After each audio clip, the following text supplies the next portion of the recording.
Ngayon situation, kumukuha na ako ng ticket. Pupunta tayo sa sa Netherlands. The Hague, yun. Anyway, hopefully, teka muna ha, just to clear this matter. Hindi tayo pupunta ron para suportahan si Tatay Digong. Andoon tayo para mag-interview ng mga ulaga, ng mga tanga. Yun! Okay? Hopefully, ma-crosswalk natin doon. Nandun pa si Robin Padilla. O kaya si Harry Roque. Etong si Maharlika. Sana yung matsempuhan natin para hindi ko alam kung papayag na mag-interview tayo sa kanila. Kasi yung mga yun, para mga scripted na eh. Yung parang kasado na yung mga magtatanong sa kanila eh. Kasi kung ako magtatanong kay Harry Roque, hindi, kung ako kasi ang magiging interviewer ay delikado. Yung mga media company ay palagay kay masuso. Pag nakita ko si Harry Roque, tatanungin ko siya. Dahil siyempre namamayata si Harry Roque. Tatanungin ko siya kung bakit na lumiliit. Ngayon, pag sinagot niya, nagpaliwanag siya tungkol bakit siya lumiliit. Naku, hindi yung isa rin natanong ko, bakit yung lumiliit na ang inyong mundo? Yun, i-clarify ko sa kanya. Ito naman si Maharlika, pag nakita ko siya, ay sasabihin ko sa kanya, mas maganda sa iyo pala si Kuan, si First Lady. Yun! Publicity natin. Oo. Ay, totoo, tatanong natin, ito bang totoo nga ba na, na pinalo na sa ulo, itong puting ahas mo? Anong gagawin mo ngayon? Makukulong ka na. Anong sasabihin niya ng puting ahas? Anong paliwanag ng puting ahas ngayon? Itong si Maharlika ay nasa embassy, nagpo-post sa TikTok. Ay ngayon, yung kanya, walang comment. Bawal kayo mag-comment. Ano kaya yun? Napaka-unfair naman doon. Kaya tatanong na sa kanya. Ay sa tingin ko naman ay kung ikukumpara niya itong si Maharlika dito kay First Lady, mas may itsura sa kanya si First Lady. Oo, sa totoo lang ako. Ay si Maharlika, pag nakita yung subukan mo na kayo din mo yung makeup niyan at ihulog mo sa bangin. Baka yan itanggihan ng sawa. Yun. Ay napakawalang yan naman ni Maharlika. Talagang hindi yung pareho sila ng istorya nung si Vic Rodriguez saka si Glenn Chong ba yun? Hindi sila nakakash out. Chiching, wala silang ganoon. Kasi nga nahalata na na may mga topak din tong mga to. Yung Vic Rodriguez nagka-issue na agad. Ay sakit ng ulo to ng mga Marcos kung ito isasali pa. Pero maganda ang ginagawa ngayon ng mga Marcos, yung mga talagang mga siraulo ay makukulong din. Nagbi-build up sila ng mga kaso. Yan ang pangalan nito, si Pogi. Si Jinggoy ay ibabalik daw sa tangkal. Itatangkal ulit ito dahil napasobrang good eh. Siya naman pala parang yung kanyang kaso sa Sandigan Bayan ay dininayad yung kanyang apila na i-squash na lang yung kanyang kaso. So malamang na kinakaso yung kinu-question niya itong si Torre. Ngayon si Torre naman siya naman na magpaliwanag kay Torre. Titignan natin kung palagi ko magtatago na to itong mga taong to Ito ang problema sa mga bobotante. Yan. Pilit nilang ibinabalik itong mga I would say na salot dahil kinukuha yung yung dugo at pawis ng mga Pilipino, taxpayer money ang kanilang kinukuha So talagang kailangan talaga na kamay na bakal dito sa mga taong ito, okay? Hindi kamay na bakal doon sa mga mahihirap na kababayan natin na pinapatay nila ito ang Diyos ay unlimited, unli ang kanyang pagpapatawad. Okay? Kahit na ano, bibigyan ka pagkakataon na magbago. Pero itong Duterte ay minumura na ang Diyos, pumapatay pa ng ano, ay mas ano to, tingin niya mas mataas siya sa Diyos. So talagang ano, itong bastos na mayabang ay deserve na mabulok diyan sa ano. Huwag sana mamatay muna daw, sabi ng mga tao. Kailangan daw may bigay justice do sa mga tao na ano na hindi nabigyan ng justice. Kailangan pahabain, kailangan mabuhay to ng ano. Kung kinakailangan na tumagal to ng 100 years old, kahit na yung ano, yung life support, para ano, mapagbigyan din yung mga tao na nagluksa,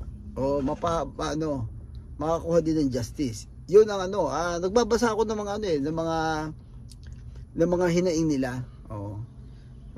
Kasi 'di ba pagka mga matatanda na ay pinababayaan na, nakaka-discount sila sa sentensya. Para nangyari doon kay Enrile, 'di ba? Dahil nga sa katanda na.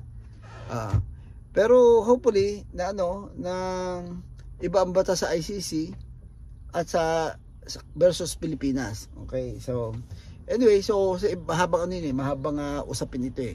So anyway, balikan muna natin si Isko Moreno. Anyway, maraming mga investor na nakatutok talaga sa Maynila. Dahil ang Manila ay magiging tourist spot yan, katulad ng mga London na talagang maraming papasyal sa Maynila. So sa isang bansa, meron mga heritage square yan, okay? Yung mga history. At napakaraming, kung di-develop lamang yung mga Port Bonifacio, napakaraming pwedeng pasyalan sa Maynila. Nasa pag-aayos yan eh. Okay? Nasa pag-aayos yan eh. Kung ang Department of Tourism alam nila kung paano nila pagagandahin at i-upgrade nila, ay malaki ang kita sa Maynila.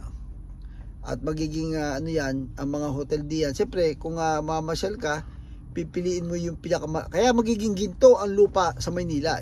Okay, dahil na dito nga yung mga pasyalan nandiyan yung mga Luneta, kasali sa sa tour eh. Maganda sana kung pababagsakin nila yung photo bomber na bakit kasi pinayagan na itayo yun eh. So anyway, ibang usapin yun. Araw kung natatandaan ninyo na panahon ata ni Erap yun eh, yung itinayo yung building do sa nasira tuloy yung yung bantay ni Jose Rizal. Pag magpapapicture ka, makikita mo yung building do sa likodan, parang yun. So anyway, ibang usapan yun. At maraming mga nakakainis na bagay marami nakakainis sa bagay. Dito lang kay Tatay Digong pero at least na-relieve ang mga tao. Okay, yung mga nakakainis ay parang yung naibsan. Okay, naibsan yung yung frustration nila na nakulong. Okay? Ay ang dami yung mga mayayabang ay dapat makulong na rin dahil nung panahon ni Hitler, yung kanyang mga henchman ay hinanting, ikinulong din. So hopefully ganun din ang mangyayari. Diyan ka na bato, dati hanga-hanga ako dito kay Cayetano eh. Pero kung ipinagtatanggol mo yung mga mali ay parang sayang yung pagiging abogado, hindi mo ginamit para ipagtanggol yung mga naapi. Ang pinagtatanggol mo ay yung kayang mang-api. So nawala na bilib ko dito kay Cayetano eh. Kaya diyang i-twist lahat ng bagay si Cayetano talaga magaling siyang lawyer. Pero yung mga ganyan may kabayaran yan eh. Parang ebidenta mo na rin yung kaluluwa mo sa sa demonyo eh. Hanga ako dito kay Caldero tawag nila kay Cayetano dahil meron siyang issue na nasangkot siya. So doon sa Caldero, but yun nga lang, sa atin naman ang Pilipino madaling makalimot matatabunan na agad yan mga issue yan lalo na pagka meron kay Robin Padilla na hyper na magre-redirection agad, parang wag the dog, ibang subject agad. yung out of the blue, meron siyang kanya na nakakainis. So, doon ka ngayon lilipat sa channel ni Robin Padilla. Iyan ang problema. Yun ang nakakaibot pero kaya walang walang parang teleserye nangyayari.